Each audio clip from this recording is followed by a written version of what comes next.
opportunity to consult with them? Yes. And are you ready for your sentencing today? Thank you.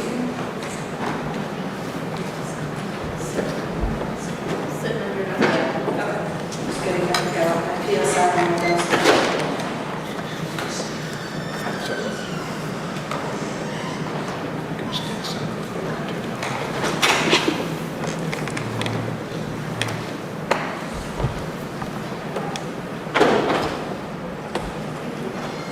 Council advisory guidelines restored as a prior market variable level C, an offense variable level 1, and advisory range of 0 to 11 months. Any objection to that, small Mr. Cepeda? No, Your Honor. Council, any objection? Yes, Your Honor. Okay. With regard to prior record variable score C, I have no objection. With regard to the offense variable score, I do have an objection. That is, they failed to score offense variable 13, which should be scored at 10 points. That is, the offense was part of a pattern of felonious criminal activity involving the combination of 3 or more crimes against a person or property or a violation of 333-7401 or 333-7403, which are the drug statutes. In this case, Ms. Beltran, and this court, you have to include not just the sentencing offenses, it includes cases counts that have been dismissed and anything over the prior 5 years. In this case, we have different drugs.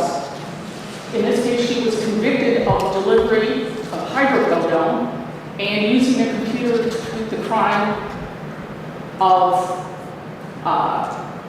delivery, but with regard to a different controlled substance, oxycodone. She had possession of gabapentin, which was one of the counts that was dismissed. I understand we can't count the possession of hydrocodone. She also was charged with extortion, larceny in building, embezzlement, misconduct in office, and all those can be scored against her. So between the 2 counts she's been convicted of, and looking at those other charges, which can be counted against her just because she wasn't convicted, doesn't mean she can't. The guideline of scoring is very clear that they can. That should be scored at 10 points, OV 13, which means her OV total should be 15, making her OV level 2. Okay, so first off, on count 1, the charge is the hydrocodone. And that's charged under 2A4, correct? Yes. Okay. And I think for scoring of 10 points, on that count, this charge would have to be charged under 7403, 2A1 through 3. I'm sorry, I don't understand the question. For this to be part of a pattern, it has to fall within the definition of offenses. It can't be part of a pattern if it's not in the pattern itself. So It can be, but it doesn't have to be. It can be any of the controlled substance offenses, or it could be a crime against a person, or it can be a crime against property. And we have a crime against a person, which is extortion, and we have a crime against property, which is larceny in a building, and embezzlement. So even if you took all the controlled substances offenses out, including the simple possessions, which are also part of this offense, that would be sufficient. But this offense isn't listed in OB 13 as a possible. And again, it may on the next count, but I'm just trying to figure out how, if the charge itself doesn't come within. Are you saying OB 13 is not a scorable offense under crimes involving a controlled substance? It is, if it's charged under, as noted in the definition, 2A1 through 3.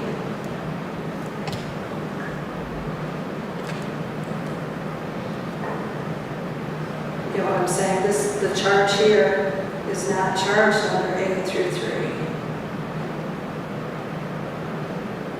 So for example, we couldn't just use a charge that's not within OB 13 at all and then start adding other offenses. I think we, depending on count 2 here, I don't know what, is that a property offense, count 2? Like using computer? Or what? No. What type of class is that? It's a variable offense, and because it is a companion offense, it actually would fall under controlled substance offense. Mr. Sopianos? Your Honor, you made the only argument that I would have. I asked that it stays as scored by the Department of Corrections. With the kilometer rule, I'm not sure that it matters anyway, but I asked that it stay as scored. Anything else in your argument there? I just think it's a mandatory score under OV 13, because even if you exclude the other controlled substance offenses, we have three other person or property offenses, which means it should be scored 10 points. I'm going to deny the request on OV 13 and continue the scoring of 0 as noted by the Department of Corrections. I'm not finding that this particular charge is part of a pattern as described in that offense variable. So I'm denying that request. Any other objections to guidelines? With regard to count 2, yes. Okay. Again, count 2, it looks like it's a public trust offense. Your Honor, that is inaccurate. Okay. Under crime group, use of a computer to commit crime is variable, and it needs to be scored as the crime group as to what crime it is attached to, which means it would be scored as a crime class under controlled substance offense. It is not a public trust offense. It is on the right grid, but it should be variable. I would make the same argument with regard to OV 13 without further argument. I respect your ruling. But since it would in fact be under the scoring for crimes involving a controlled substance, the scoring for OV 15 should be in there, and that is the 5 points for crimes involving controlled substance, just like it is on count 1. Because they used public trust instead of controlled substance, it doesn't appear on the scoring sheet.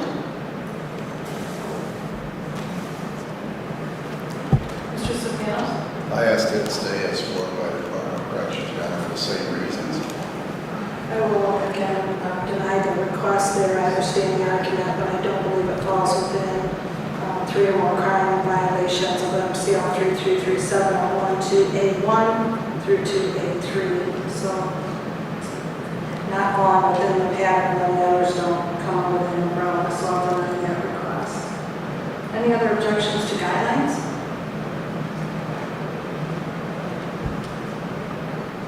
No, the objection what I was arguing is that, I said I made my objection without argument.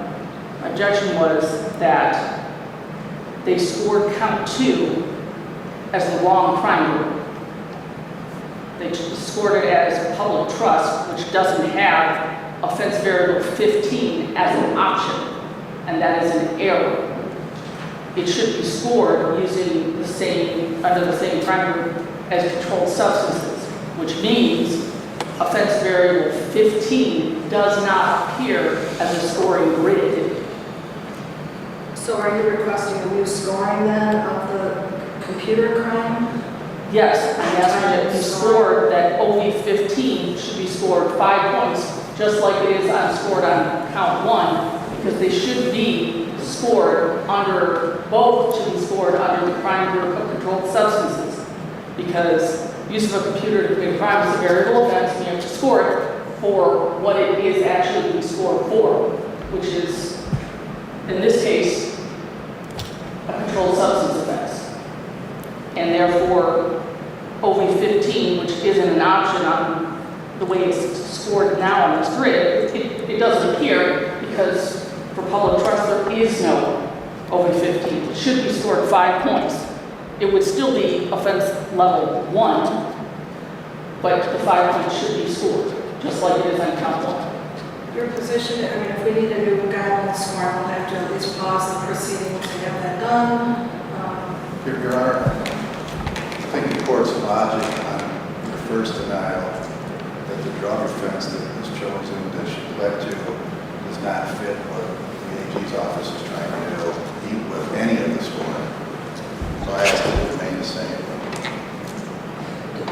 Who has any law for me on whether this is a public trust or whether the scoring that we have on the SIR on that account needs to be completely prepared again? We have to, like I said, pause whenever some department corrections we have time to prepare a new SIR on that account, but is there some, I'm not trying to put you on the spot, I don't know. Looking at the guideline book, if anyone looks at use of a computer to commit a crime, Okay. Is it in there? every single one in the book says variable, variable, variable, variable. It depends on what the offense is, what you're tagging it along with, whether it's welfare fraud or CSAM. In this case, it was a controlled substance. And that's why it goes with the controlled substance offense in this case. Does it change anything in the scoring? It does not change the range to 24 to 40. It just means that there should be OV 15 scored at 5 points. It does not change the range of 24 to 40, Mr. Skans. It just means that there should be an OV 15 and it's scored at 5. It does not change the range. So is that the only, again, Ms. Downey, I don't know how long it would take your office to print out another one and just do it under the controlled substance crime group, which would then populate the OV-15. And I think we have a scoring there. I agree with you on that.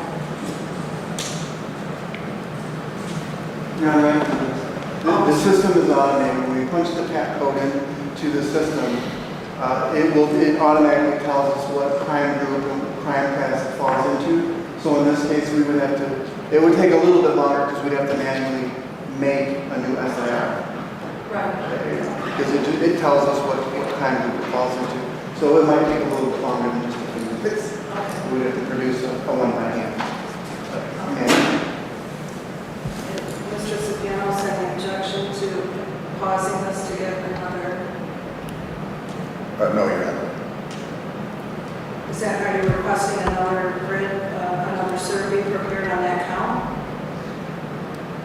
I would request that another SIR be prepared. I think we can continue on with sentencing and they would have an opportunity before Ms. Beltran is finally placed, that in fact be prepared. I don't think we would need to stop the sentencing proceeding since we've all agreed that the guidelines are 24 to 40, correct? And come to Mr. Spanos? Yes, Your Honor. Okay, any objection then to proceeding on sentencing on that count with the understanding that when I do actually see it, it'll indicate a guideline range of 24 to 40 and over 15 will then be scored. How much, counsel? 5 points. 5 points. No objection proceeding with the way the AG is suggested. Okay. So sometime today then, Mr. Henry, is that possible? Yes, ma'am. Thank We you. can get it as soon as possible. Okay, thank you very much. Can I just clarify real quickly, so my notes? We are changing the SIR for count 2.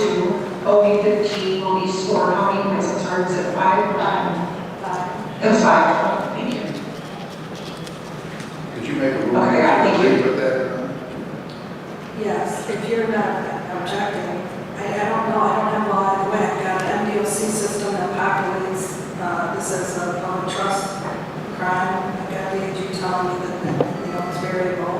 So if someone wants to give me some law or parties agreed with, we'll do it.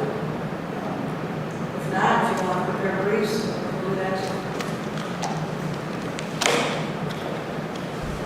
So just so I'm clear, I thought you asked the Department of Corrections to see if in fact the argument made by the Attorney General's office was accurate. I'm not going to ask the Department of Corrections to do the legal research.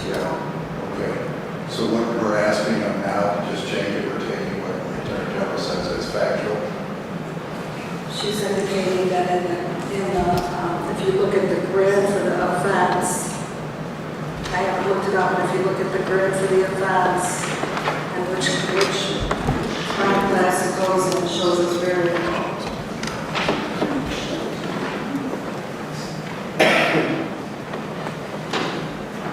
Your Honor, I would agree to move forward with sentencing. I would agree for purposes of today that the Attorney General's office is correct, but if in fact it somehow changes the scoring, then I would ask that we have the ability to at least come back and argue. If in fact it changes the guidelines, I do not think it does. I was not prepared for this argument. We didn't talk about it, but I don't think it changes the guidelines. I think there's already a killable. But if it does, then I would like the opportunity to argue. I see it, but if it does, would you agree with that? I'm not going to sentence without guidelines. I'm required to consider guidelines. They're an important tool for the court's determination of what is a reasonable proportionate sentence. So to go ahead and sentence and then come back and re-sentence if they're not right, we need to have a determination of what the appropriate guideline range is to make. Mr. Smith, I'm showing you the guideline book that is in fact a very low offense. And I will note the scoring of 5 points does, or 0.25 points does not change the guidelines. They're still 24 to 40. Your Honor, with that, I would move forward and concede that there's a 5-point difference change. And that's what. So we will have to proceed to sentence with the guideline of 0 to 11 on the controlled substance offense, 24 to 40 on using a computer to commit a crime offense.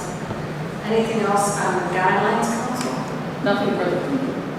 Mr. Sopanos, anything else on the guidelines? No, thank you, Your Honor. Mr. Sopanos, have you and your client had the opportunity to receive and review the pre-sentence report? And if so, any additions, corrections, or deletions? I would note for the record that I have received and reviewed various letters in support of your client. Oh, Your Honor, we have had the opportunity. We have received the pre-sentence investigation. We have reviewed it. And we have no additions, corrections, or deletions. Thank you. Ms. Beltran, have you had the opportunity to receive and review the pre-sentence report? And you agree with your lawyer that it is factually correct? Thank you. Counsel, any additions, corrections, or deletions to the report? No. Mr. Sopanos, anything you wish to say on behalf of your client before I impose sentences today? Please, Your Honor, would you like us to come to the podium for something? Wherever you prefer. Your Honor, I don't think you know Tressa the way some of us do, otherwise you would recuse yourself. I grew up as a young prosecutor in this county, started off my career here, probably close in time to when Tressa started hers. The Tressa I knew and practiced with, who was the law enforcement agent when I was a young prosecutor, was open, honest, caring, considerate, involved in the community, involved with her family. The Tressa that sits here today is that same person. Since this incident, this very negative incident or series of incidents, she has turned it into a positive as far as her personal life. She's sought and obtained inpatient, outpatient, mental health. I think she's realized that there's a dual diagnosis, both mental health and a substance abuse issue. She addressed and continues to address both of those. So what brings us here today, Your Honor, although it happened over a period of time, is not the Tressa that most people know. I think if you went out in the community, people would be very upset that the public trust was violated by a law enforcement agent, but you could knock them down with a feather when you tell them that Tressa did that. What I'm trying to say is that portion of her life, Your Honor, was more of a snapshot. She's got herself into a position where she's going to continue to be a productive member of society. I think the letters of support, which Your Honor indicated you have, and who they're from, are very telling. And I could say no more about her than those that have written, Your Honor. There is a killabrew in this case, as the pre-sentence investigation says. We were not afforded an opportunity to argue the guidelines beyond the plea and killabrew agreement. This is very unfortunate in that, of course, as indicated in the pre-sentence agreement, my client qualifies for multiple sentence alternatives, but as part of the negotiations, the Attorney General's office would not allow a plea that would contemplate any sentencing alternative. I think, Your Honor, that this is a situation where maybe the statute needs to be amended because this person is being treated different because she's a police officer. I get it. I'm not saying whether that is right or wrong, but she is. And the statute and the scoring does not say if you're a guy off the street, you should be treated different than a police officer. That is public opinion and the optics of it. I get it. But I think everybody in this room knows that she would probably be getting swift and sure or drug court or mental health court or some alternative program but for the Attorney General's position. And Your Honor, I ask that you follow the killabrew and I ask that you follow the pre-sentence investigator's recommendation. Thank you. Ms. Beltran, anything that you wish to say? No, Your Honor, other than I'm going to apologize to my family and to my family, to you for having to be here, and Ms. Stein for having to come down here. I'm real sorry about all that. I am trying to make myself better, and I do think that putting me in prison really is not the answer, but I'm just sorry.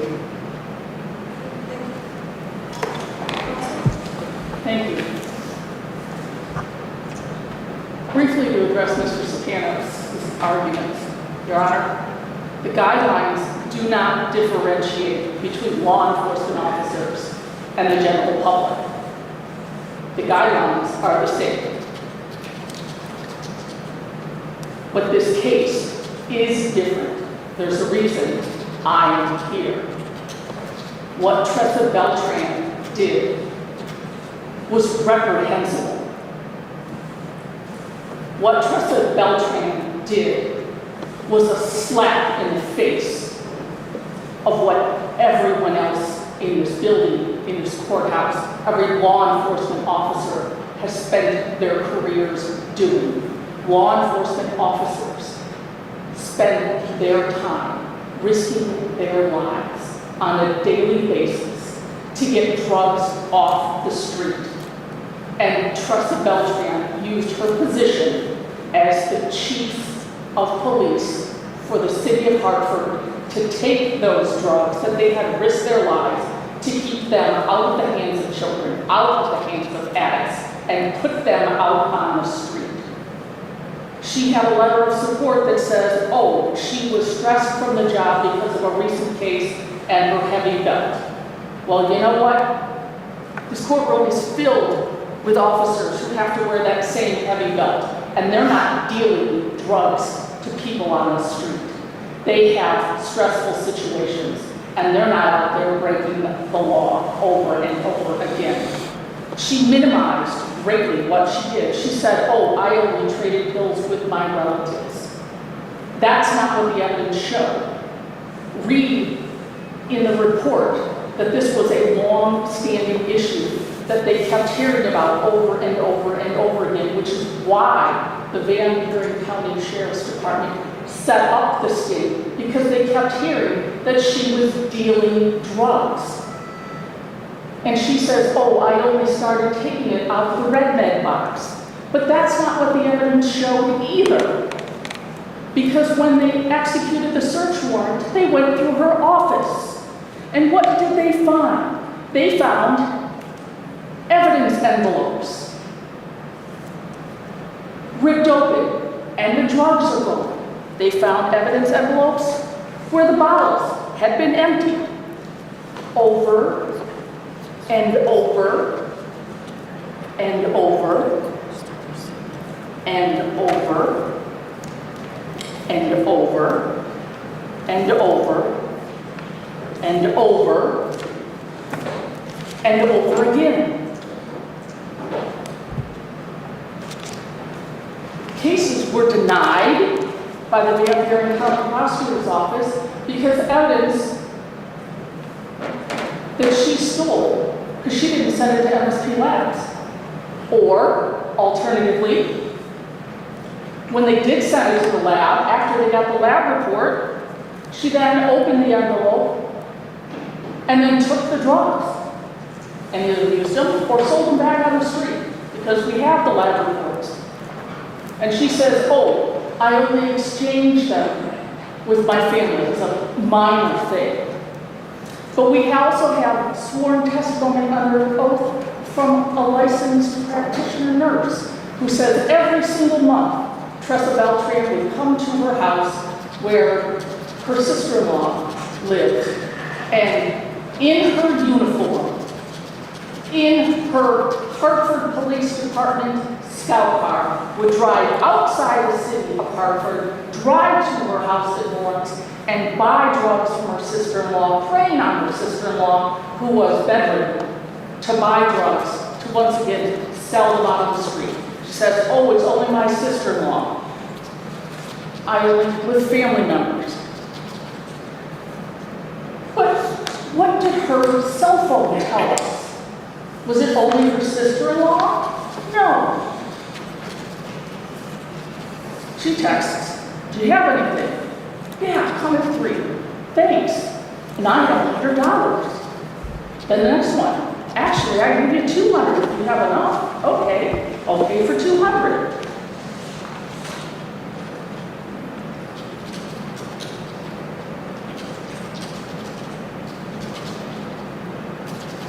She asks, hi, Lee. I'm doing better. You got any puppies? We're not talking about dogs. We're talking about pills. He responds, I will in the morning. I have an appointment. Okay, keep in touch. I'm leaving Paw Paw now. Where is she leaving? To pick up the pills. How much money?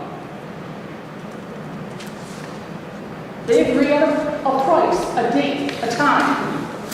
That's not a relative. Let's start with Don Soldat. S-O-L-D-A-A-T. That's not a relative. Can you please drop these off? Yep.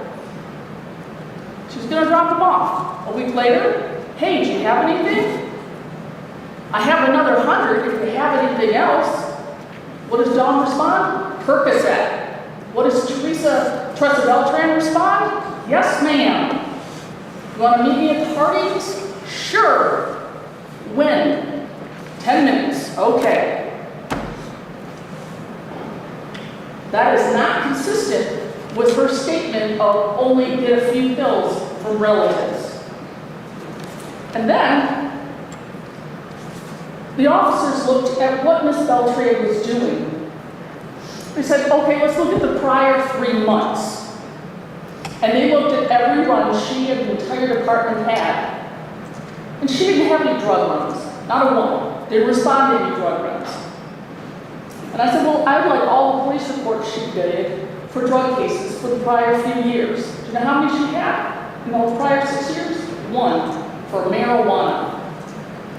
And yet, she ran pilladentifier.com on her cell phone and her work computer more than 130 times in the 3 months before she was arrested. Why was she running pilladentifier.com? It's not because she got a few pills from her sister-in-law, because she knows what her sister-in-law is. It's because she's stealing drugs from the red bag box. Yep. She's stealing drugs from evidence, yes. And she's also out there stealing and selling drugs on the street. She minimizes what she's doing. There is no lawful reason for her to be running pilladentifier.com more than 130 times in 3 months when she didn't have a single drug run or a single drug case. The Van Buren County Sheriff's Department is here to say, this is unacceptable, this is awful, this is wrong, and it shouldn't be stood for. The guidelines are the same for everyone. But she took an oath. She took an oath of office to say that she was going to stand up and do the right thing, to protect people, to stand up. And everything she did flew in the face of that. And it harmed the community. And it put people at risk because she was selling drugs on the street. And yes, we have a sentence agreement, and I'm going to ask you to follow it. And that is a guideline sentence, and I'm going to ask you to sentence at the top of the guidelines. That is 40 months to 20 years. And the sentence agreement also indicates that it is to be concurrent with count 1, which is also a prison sentence with no SAI agreement. And I ask you to follow that sentence agreement, but I ask at the top of the guidelines. Thank you. Thank you.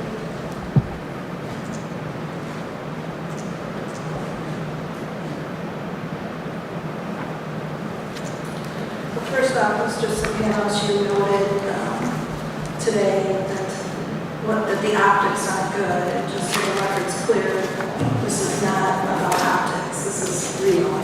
It's actually surreal, if you ask me. The court is to consider today rehabilitation, punishment, protection, and deterrence. My goal is to impose a sentence that is reasonable. A reasonable sentence is one that's proportionate to the seriousness of the circumstances surrounding you and this offense. And I am going to consider all of those factors today. You come before the court anchoring your criminality in addiction. I'll give you that addiction is compelling, at times all-consuming, and even deadly. I believe that time you are capable of rehabilitation, and I am taking that into account today. But there are other factors at play as well. As noted, punishment, protection, and deterrence are in order. Your job was to protect and to serve. You blew that up and instead involved yourself in the very activity you were called upon to prove. How can we ask that of others when we don't require it in ourselves? You chose this job. It's a stressful one. More stressful than any other job I can imagine. It's supposed to be selfless. You put the lives and well-being of others above yourself. The reverberations from what you did will carry on long after what you did. Well-meaning law enforcement who do protect and serve will now be criticized and second-guessed, not because of what they do, but because of what you did. The integrity of criminal cases, as well as Hartford PD and other agencies, will now undoubtedly be put in question, again, because of your actions. To say that you abused the authority entrusted in you is an understatement. To the extent your addiction fueled you, you had options. First option is to leave your job, one in which the public entrusted you to reduce crime and deal with your health issue. Instead, you married the two concepts and used your status not only as law enforcement, but chief. You're the leader of law enforcement. Use that status as recruitment for your controlled substances. A strong sentence today will hopefully not only punish you and protect others from you, but also deter others, although a small group, I presume, who choose public service positions to turn around and abuse every oath they took to serve. As I've noted, the guidelines are a tool for this court, as advisory as they are. Considering all the factors I am to consider today, I agree with the Attorney General that a sentence at the top of the advisory guideline range is appropriate, fair, and proportionate. On count 1, I'll sentence you to 330 days in jail. You have credit for 1 day served. This is to run concurrent to count 2. I do recognize that that is a presumptive no jail count, but I believe for the reasons I've noted, there are sufficient, more than sufficient, reasonable grounds to impose that sentence. $68 in state costs is ordered. In count 2, I'm sentencing you to 40 months to 20 years with the Michigan Department of Corrections. You have credit for 1 day served, crime victim assessment of $130, DNA testing fee of $60, $68 in state costs. You do have a right to ask the Court of Appeals to review the conviction and sentence. You have a right to ask for a court-appointed attorney to assist you in that review if you're financially unable to afford your own. If you do wish to make the request, you'll need to fill out the paperwork we're handing you today. I'll turn it back into the court within 42 days on today's date. Bond is canceled. Council, we're discussing 3 through 9, is that correct? Yes, Your Honor. Okay, those will be dismissed. Anything else, council, on the content? No, could you repeat so I understand? There's your sentence on count 1. I apologize, I didn't hear it. Count 1 is the 330-day credit for 1.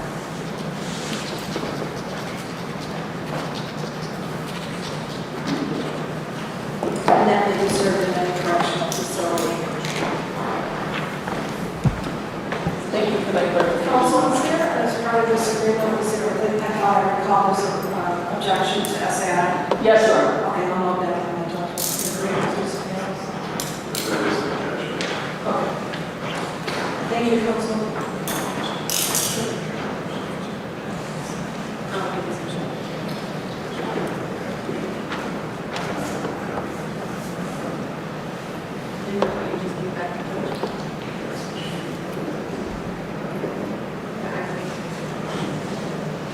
Did he hand you the appointment?